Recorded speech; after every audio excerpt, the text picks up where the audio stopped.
তো দেখুন বন্ধুরা, কিছুদিন আগে একটা ঘটনা। কিছুদিন আগে আমার এক পরিচিতর মোবাইলে একদিন সন্ধ্যাবেলা হঠাৎ একটা ভিডিও কল আসে।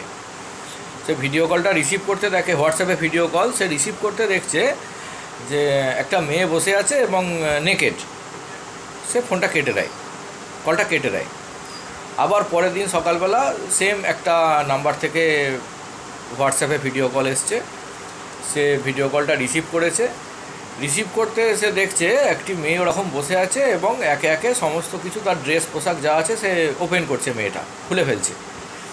ভিডিও কলটা সে ওই হয়তো 10-12 সেকেন্ড 15 সেকেন্ড ধরে রেখেছিল, তারপরে কলটা কেটে দেয়।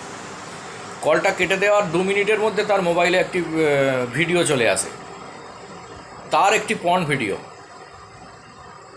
যে ভিডিও কলটা রিসিভ করেছিল তার একটা পর্ন ভিডিও, এবং ভিডিও কলটা ভিডিওটা তাকে দিয়ে তার থেকে টাকা ডিম্যান্ড করা হয়। তাকে এরকমভাবে লিখছে যে ইয়ে ভিডিও ভাইরাল কর দো ইয়া ডিলিট কর দো। তো সে লিখেছে স্যার প্লিজ ডিলিট কর দো। তখন সে ওদিক থেকে রিপ্লাই আসছে ঠিক হ্যায় পয়সা লাগেগা।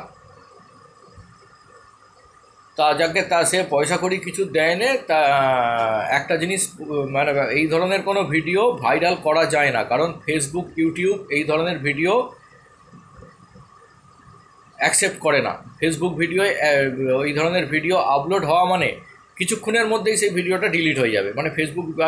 ফেসবুক বা ইউটিউব এই ধরনের ভিডিও সাপোর্ট করে না। যাকে এই ছেলেটিও সচেতন ছিল বলে এড়ানো গেল, না হলে কিন্তু এও নিজের পকেট থেকে কিছু টাকা খসিয়ে ফেলতো তাদেরকে দিয়ে। এই ধরনের প্রতারণা থেকেও আপনারা একটু সাবধান থাকবেন। প্রতিনিয়ত বিভিন্ন রকম যারা বিভিন্ন রকম জালিয়াতি করে, বিভিন্ন রকমভাবে জালিয়াতি করে আমাদের থেকে টাকা হাতিয়ে নেওয়ার চেষ্টা করছে।